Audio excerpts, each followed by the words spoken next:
आज 16 नवंबर है। भारत में राष्ट्रीय प्रेस दिवस के नाम से इस दिन को मनाया जाता है। 1966 में 16 नवंबर को प्रेस परिषद की स्थापना हुई। मकसद यह था कि प्रेस की स्वतंत्रता, शुचिता की रक्षा की जाए, उसकी अभिव्यक्ति की आजादी की रक्षा की जाए। 1966 से लेकर अब तक 50 साल के लगभग से ज्यादा गुजर चुके हैं और हमारे देश में प्रेस की क्या स्थिति है, किन स्थितियों से पत्रकार गुजर रहे हैं, मीडिया संस्थानों में कितनी पत्रकारिता बची है और अभिव्यक्ति की आजादी पर किस तरह की पाबंदी है, इन तमाम सवालों पर बातचीत करने के लिए हमारे साथ कुणाल मजूमदार हैं। कुणाल मजूमदार प्रेस की स्वतंत्रता के जानकार हैं, लगातार इन मसलों से जुड़े हुए हैं।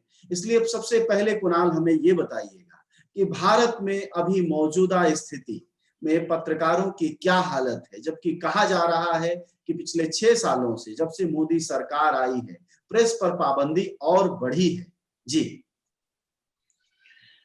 अगर आप पिछले कुछ सालों में देखें, मैं इसको पॉलिटिक्स से ना जुड़ के अगर अलग से भी देखूं तो पिछले कुछ सालों में जितने स्टेट्स हैं उनमें, चाहे वो भाजपा की सरकार हो या कोई दूसरी पार्टी की सरकार हो, हमने ऐसी सिचुएशंस बहुत ज्यादा बढ़ते हुए देखा है। हमें ना आप मतलब जनरली हम लोग यूपी के बारे में बात करते हैं, मगर आप यूपी से भी निकल के अगर उड़ीसा में देखें, वहां भी सिचुएशन खराब है। नॉर्थ छत्तीसगढ़ ईस्ट है। में देखें तो जी।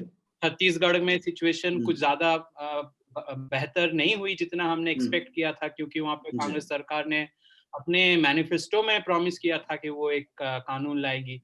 वो जी। कानून का काम अभी भी चल रहा है।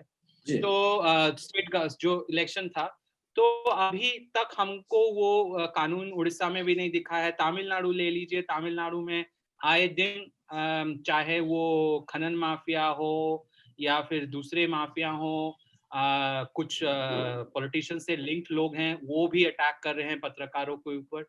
तो कश्मीर में तो है ही सिचुएशन खराब। तो देश के चाहे कोई भी भाग में जाएं, कोई भी स्टेट में जाएं, चाहे वो बीजेपी की सरकार हो, कांग्रेस की सरकार हो या कोई रीजनल पार्टी की सरकार हो, तो ये सारे मामले उभर के आते हैं। हम ऐसा कोई स्टेट बता नहीं सकते कि जहां पे सब कुछ सही ठीक है। कुणाल, हमें ये बताइएगा कि किस तरह की पत्रकारिता करने वाले लोग किन क्षेत्रों में, जो बीट कहते हैं पत्रकारिता की भाषा में, किस बीट पर काम करने वाले लोग, किस तरह की पत्रकारिता करने वाले पत्रकारों पर सर्वाधिक हमले होते हैं हमारे देश? तो अजय जी, अगर हम बीट। देखें तो देश भर में जो सबसे ज्यादा प्रॉब्लम है वो लोकल रिपोर्टर को हो रही है, चाहे वो रिपोर्टर जिला के लेवल के हों या गांव के लेवल के हों, इनके ऊपर सबसे ज्यादा प्रॉब्लम हो रही हैं। हमने ये केसेस कश्मीर से लेके कन्याकुमारी जो कहते हैं वहां तक जी। हर जगह ही है, चाहे हम्म। तमिलनाडु में हो या आंध्र प्रदेश में हो, नॉर्थ ईस्ट में हो, छत्तीसगढ़ में भी लोकल रिपोर्टर का सबसे ज्यादा है। और इसमें भी अगर हम बीट का बात करें तो खनन माफिया से जो थ्रेट है वो सबसे ज्यादा आ रहे हैं। इसके भी हमने जैसे अगर यूपी में ले ले तो सोनभद्र के केसेस हैं जहां पे हमने देखा है कि पत्रकारों को मारा गया है। एक बार तो एक जी। बंदे का हाथ पांव तोड़ दिया गया था। हम्म। सिमिलरली अगर उड़ीसा में भी खनन माफिया ने पत्रकारों को मारा है, मध्य प्रदेश में है, तमिलनाडु में है। तो एक वो बड़ा मामला है। दूसरा है कि नरेगा वाले रिपोर्टिंग में भी हमने देखा है कि बहुत पत्रकार जो कि नरेगा में कुछ भी जैसे करप्शन के केसेस चार्जेस होते हैं, या फिर ऐसे कि अभी हाल फिलहाल में एक और रिपोर्ट आया है कि लेबर को ना यूज करके उन्होंने मशीन इस्तेमाल किया, तो उस पत्रकार ने उसके बारे में रिपोर्ट किया तो उसको फिर उसके साथ मारपीट की गई। तो ऐसे ऐसे केसेस बहुत आ रहे हैं जो कि लोकल इश्यूज हैं, और जहाँ पे पत्रकार वहाँ का जो दबंग है उनके ऊपर जब रिपोर्टिंग करता है तो दबंग जो है उसको उल्टा उसके ऊपर अटैक कराता है, उससे मारपीट करता है। जी। अच्छा, ये चीज ये रही, क्लियर हुआ कि माइनिंग का क्षेत्र जो है और स्थानीय पत्रकार जो है उनके ऊपर है। अभी छत्तीसगढ़ में भी हमने देखा कि किस तरह से मनीष साहू हमारे लिए रपटे लिखते हैं, उनके साथ भी मुकदमे दर्ज हुए। एक चीज आप ये बताइए कि चूंकि इन चीजों के आप जानकार हैं, किन राज्यों की पत्रकारों पर हमले के मामले में कौन सा राज्य सबसे बुरा है पत्रकारिता के? जहां की रिस्क ज्यादा है? कश्मीर ओह, कश्मीर से ज्यादा मुश्किल टाइम मतलब किसी स्टेट में है नहीं, क्योंकि वहाँ का ऑफ कोर्स सिचुएशन थोड़ा सा खराब है, पॉलिटिकल सिचुएशन खराब है। 2018 में वहाँ से ऑटोनॉमी हटाया गई और फिर उनका कम्युनिकेशन ब्लॉकेट किया गया। करीब महीने महीने तक वहाँ इंटरनेट था नहीं था। अभी भी बिल्कुल। 2G के हाँ हाँ, केसेस है। हमारे संवाददाता हाँ हैं वो तो बताते हैं। हाँ, तो हम्म, 2G में कांटेक्ट करना, कनेक्शन करना, जैसे हम यहाँ पे जूम पे बिल्कुल। बात कर रहे हैं, वो तो इस जूम से हम्म। बात भी नहीं कर सकते। एक दिन हम बात तो करने की सबसे कोशिश कर रहे थे, बहुत मुश्किल हो रही थी। माने हाँ, अपने संवाददाता से भी हम नहीं बात कर पाते। जी। नहीं कर सकते। और वहाँ के हम्म, लोकल अगर आप मुझे याद है कि 2019 अगस्त में जब ये मामला हुआ, जब उनका स्टेटस हटाया गया और कम्युनिकेशन लॉकडाउन की गई, तो आई थिंक एक महीने के बाद मैं गया कश्मीर, और वहाँ पे पत्रकारों के जो न्यूज रूम में गया, उनका ये सिचुएशन था कि एडिटर अपने लोकल रिपोर्टर को कांटेक्ट नहीं कर पाता था। उसको बिल्कुल। श्रीनगर के बियॉन्ड क्या हो रहा है कोई इंफॉर्मेशन नहीं, कुछ नहीं। तो सबसे, और ये तो रहा लॉकडाउन का बात। और लॉकडाउन को के अलावा भी जो पत्रकार चीजों पे रिपोर्ट कर रहे हैं, अगर कोई भी एंटी स्टेट कुछ भी लिखते हैं, तो उनके ऊपर बहुत सारे मामले हैं। हमें अभी इस वक्त अगर हम बात करें, हाल फिलहाल में ही टेलीग्राफ ने एक आर्टिकल लिखा है, वहाँ के उनके रिपोर्टर मुजफ्फर रैना ने, एक पत्रकार है वहाँ, आसिफ सुल्तान, जो 800 दिन से ज्यादा हो गया जिनको जेल में रखा गया है। उनको बेल नहीं दिया गया है। उनका केस जो है कि वो बहुत स्लो चल रहा है। तो एक तरफ है हमारे देश में, जब कुछ बड़े पत्रकार जो नामी पत्रकार है, जब उनको जेल में डाला जाता है क्योंकि वो हमारे जो अभी पावर में है उनके साथ कहीं ना कहीं एसोसिएशन है, तो उनको तुरंत उनके बारे में सुनवाई होती है, कोर्ट इंटरवीन करते हैं, जो कि अच्छी बात है। मैं वो गलत नहीं मानता, क्योंकि सारे पत्रकार, चाहे आप किसी भी आइडियोलॉजी के साथ एसोसिएटेड है, वो दूसरी बात है। आप पत्रकारिता कीजिए। आप नहीं, आप लेकिन मेरे आप आपसे चूंकि इन चीजों के जानकार हैं और आपने जिक्र किया, ये बताएं कि पत्रकारिता के नॉर्म में जिनका आप जिक्र कर रहे हैं, नाम है उनका अर्णव गोस्वामी, और उनको अभी सुप्रीम कोर्ट ने छोड़ा है, वह जो करते हैं क्या अभी भी आपके हिसाब से पत्रकारिता के दायरे में ही आता है, आपको लगता है? अजय जी, मैं विचारधारा किसी को छोड़ दें हम, सर्टिफिकेट। नहीं हाँ जी, सर्टिफिकेट भी हाँ जी, ना दें, बिल्कुल। लेकिन एक तरीका, जैसे न्यूज देना नहीं, हमारा हमारे काम है। हमारे देखिए, हाँ जी, मैं समझता हूँ आपका आर्ग्यूमेंट, बट मैं ऑनेस्टली इस मामले में घुसना इसलिए नहीं चाहता, क्योंकि ये बहुत सब्जेक्टिव है। क्योंकि देखिए, कानून सबके लिए एक होता है। अगर क्या पत्रकारिता है, क्या नहीं पत्रकारिता है, अगर उसको कानून ने डिफाइन कर दिया, और दुनिया में सबको डिफाइन कर दिया, बिकॉज एक, जैसे फॉर एग्जांपल आप छत्तीसगढ़ से बेस्ड है, मैं छत्तीसगढ़ का एग्जांपल देता हूँ। एक कुछ महीनों पहले एक पत्रकार ने, कोई बिजली गई हुई थी करीब 40 गांव में या समथिंग लाइक दैट, ऐसा कुछ स्टोरी था। तो उन्होंने रिपोर्टिंग किया, तो उनको रात के 12 बजे वहां के लोकल अधिकारियों ने उठा के ले गए। अब मैं जब उनके लोकल सरकार के जो प्रवक्ता हैं उनसे बात करने की कोशिश की, तो वो मुझे बोलने लगे कि वो जो चला रहे हैं वेबसाइट, वो जर्नलिज्म नहीं है। अब क्या है कि अगर क्या नहीं हम है? ऐसे क्या नहीं है? वो जो वेबसाइट चला रहे हैं, वो जर्नलिस्टिक वेबसाइट नहीं है। वो तो मैंने पूछा कि क्या है, कहते नहीं, क्विंट वायर ये जर्नलिस्टिक वेबसाइट है, यहाँ के लोकल जो चलाते हैं जर्नलिस्टिक वेबसाइट नहीं है। तो अरे मेरा वाह। कहना यही है, हाँ, तो मेरा कहना यही है कि अगर हम इस डेफिनेशन पे चले जाए, नैतिकता और लॉजिकल, ये कि क्या पत्रकारिता है पत्रकारिता नहीं है, अगर उसको हम साइड में भी रखें, तो अर्णव गोस्वामी के साथ जो केस हुआ था, वो गलत केस था। आप चाहे या ना चाहे, वही केस अगर एक नॉन बीजेपी स्टेट में हुआ होता, तो सच्चाई बात है कि हम लोग सब डंडा लेके खड़े हो जाते कि नहीं, धरना मारते कि ये गलत है। तो अर्णव गोस्वामी के पत्रकारिता के साथ हम माने ना माने, वो दूसरी बात है। मेरे हिसाब से कानून जो है वो सबके लिए इक्वल होना चाहिए। वो कहते हैं कि जो सभ्य देश है, सभ्य देश नेताओं का देश नहीं होता, सभ्य देश कानून का देश होता है, जहां पे कानून आपके लिए भी उतना ही लागू होना चाहिए जितना मेरे लिए। अच्छा, ये अब हम थोड़ा आगे बढ़े, और क्या कहते हैं कि पत्रकारों पर जो हमले या पत्रकारिता पर हमले, इसको लेकर हमारी सरकारों द्वारा क्या कानून है और क्या उनके पक्ष में कोई चीज है, कोई मुआवजा है, हमारे देश की क्या स्थिति है? हम पत्रकारों को जानकारी नहीं होती बहुत ज्यादा, क्या स्थिति? ये स्थिति तो बहुत ही खराब है। अगर आप कानून के तरफ से देखें तो हमारे हमारे पास तो कॉन्स्टिट्यूशन में भी कोई आउट एंड आउट, जैसे अमेरिका में एक पत्रकारों के लिए कानून है, फर्स्ट अमेंडमेंट है, जिसमें पत्रकारों को उनके लिए एक राइट दिया जाता है, ऑलमोस्ट जैसे मतलब फंडामेंटल राइट तो नहीं, मतलब फंडामेंटल राइट टाइप की है कि उनका हक है पत्रकारिता करना। अनफॉर्चुनेटली हमारे देश में डायरेक्टली ऐसा कोई कानून नहीं है। हम फ्रीडम ऑफ एक्सप्रेशन और स्पीच एंड एक्सप्रेशन है, उसके दायरे में ही हम पत्रकारिता को लाते हैं। और एक तो वो बात है। दूसरा, अगर जैसे आम पत्रकार है, उसको मालूम भी नहीं होता है कि उसके कौन से क्या राइट्स हैं, क्या क्या मतलब किस कानून का एप्लीकेबल है। जैसे फॉर एग्जांपल कश्मीर में फिर से जाऊंगा मैं वापस, एक पत्रकार ने कोई सेपरेटिस्ट लीडर का इंटरव्यू किया और उसने अपने मोबाइल पे फोन उसमें रिकॉर्ड करके सेव किया। एनआईए ने उसको बुला के उसका फोन ले लिया।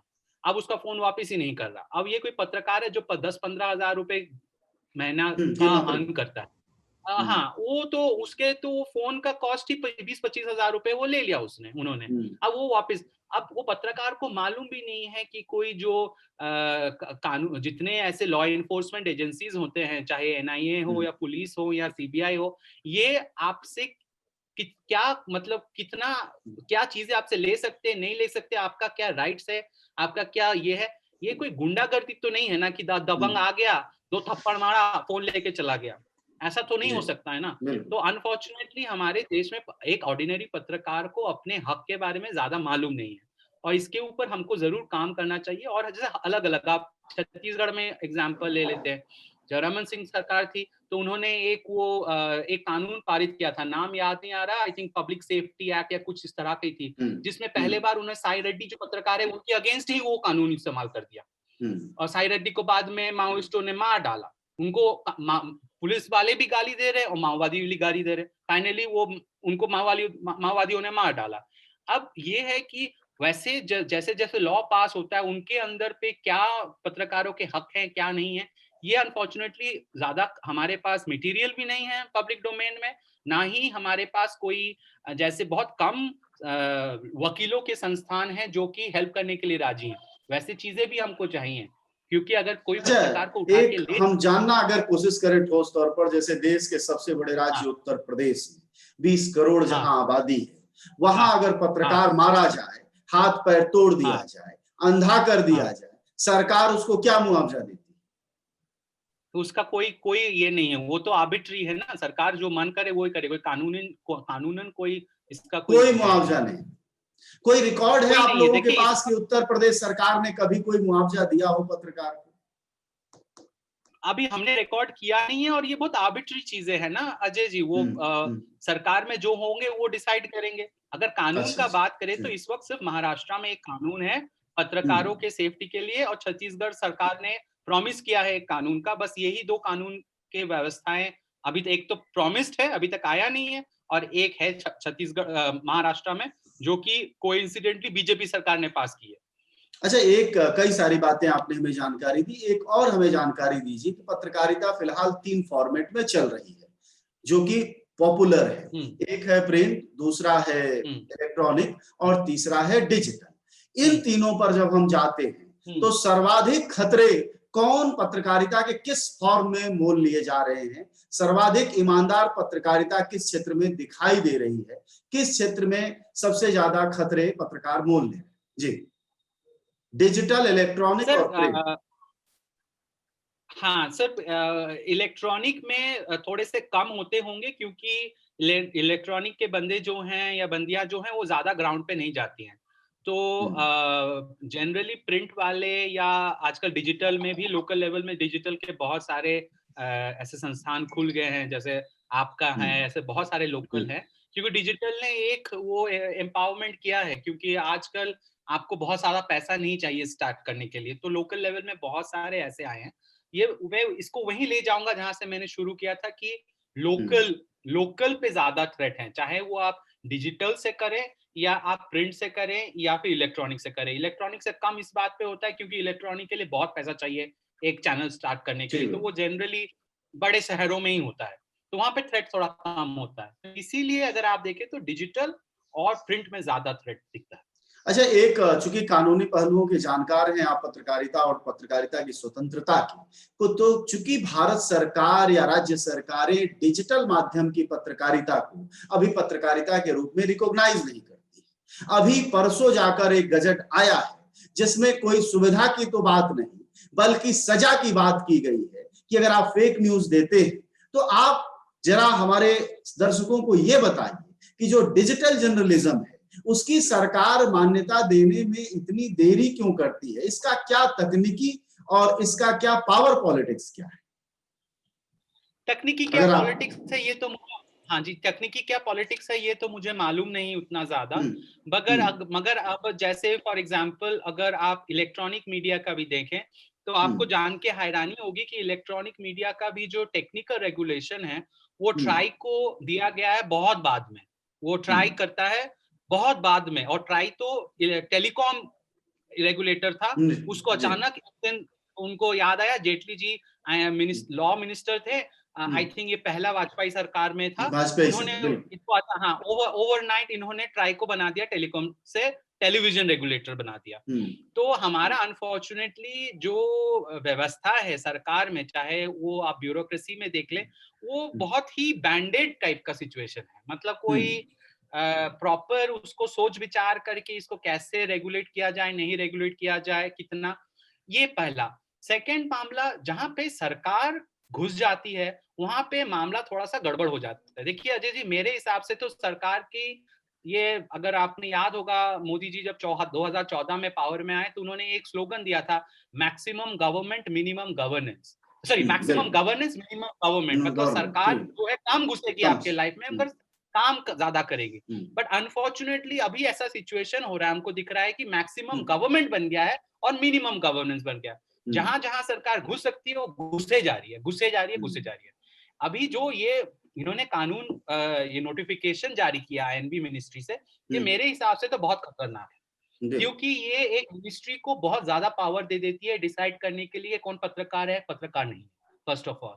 सेकेंडली, उनको अगर कुछ भी अगर करना है वो बस नोटिफिकेशन के थ्रू कर रही है। इसके ना पार्लियामेंट में कोई कानून पारित हुआ है इसके बारे में, ना इसका कोई प्रॉपर, मतलब आप जैसे कह रहे हैं कि क्या फायदा है, क्या ये सिर्फ कहना कि मैं अब तुम्हारे ऊपर दादागिरी करूंगा, ये बोलना मेरे हिसाब से तो बहुत ही डेंजरस है। क्योंकि अगर रेगुलेशन भी करना है, अगर आपको याद हो फिर पहला बीजेपी सरकार, वाजपेयी जी के सरकार में इन्होंने एक कंसोलिडेटेड लॉ लाने का, कानून लाने का बात हो रहा था पूरे मीडिया इंडस्ट्री, स्पेशली टीवी के लिए।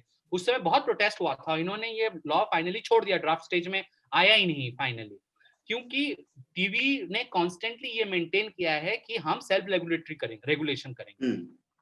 अब वो सेल्फ रेगुलेशन चल रही है कि नहीं चल रही है, ये दूसरा डिबेट है। क्योंकि जैसे हमारे गोस्वामी जी ने एनबीए छोड़ दिया, उनको जब उनको डांट पड़ती है तो वो छोड़ देते हैं, मैं को नहीं करना, मैं निकल रहा हूँ। तो ऐसे चीजें भी हो रहे हैं। बट मेरे हिसाब से जो मीडिया है, न्यूज मीडिया है, इसको सरकार जितनी दूर रहे इससे उतनी बेहतर है। अब मुझे मालूम है कि इस समय बहुत चीजें जो है सही नहीं हो रहे हैं। हमने एसएसआर का केस देखा, सुशांत सिंह राजपूत का, ये वो बहुत गड़बड़ है। मगर जहां आप सरकार को उंगली पकड़ने के लिए पकड़ेंगे, किस दिन गर्दन पकड़ लेगी अजय जी आपको मालूम नहीं है।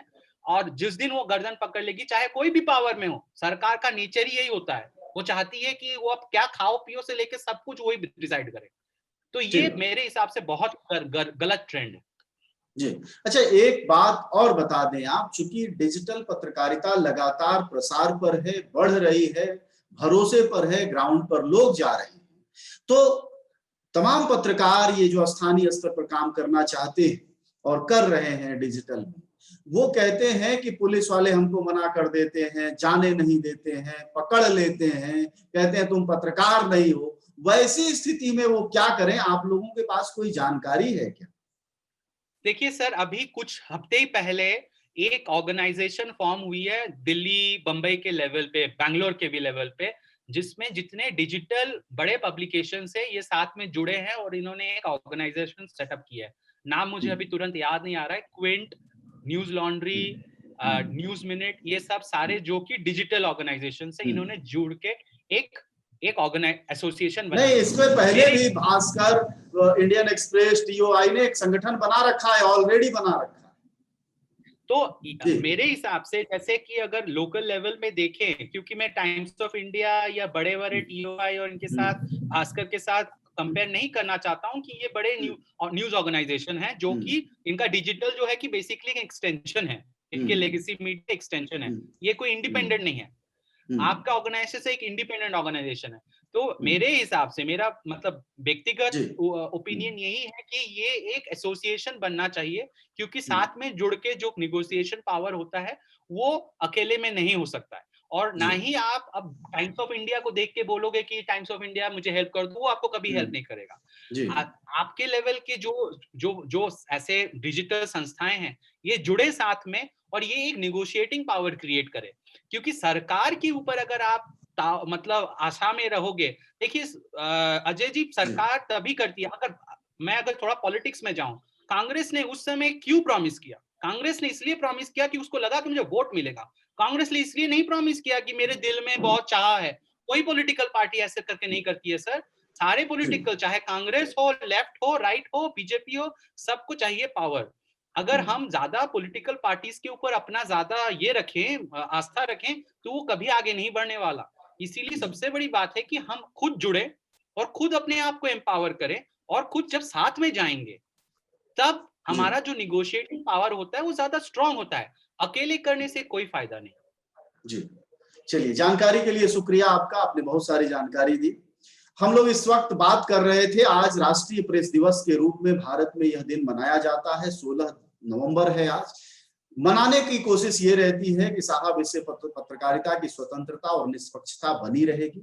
हमने कुणाल मजूमदार से यही जानना चाहा कि आज के समय में जब हम बात कर रहे हैं तो भारत में पत्रकारिता कितनी स्वतंत्र, कितनी निष्पक्ष और सबसे ज्यादा कि कितनी सुरक्षित बची है। दूसरी बात यह भी जाननी चाहिए कि डिजिटल मीडिया, जो कि नई मीडिया है और सर्वाधिक जनपक्षधरता के साथ सामने आ रही है, वह रिपोर्टिंग कर रही है, सड़कों पर ग्राउंड में जा रही है और नए डिबेट ला रही है, वह कितनी सुरक्षित है। और सबसे बड़ी बात कि सरकार के दिमाग में उसके लिए क्या है।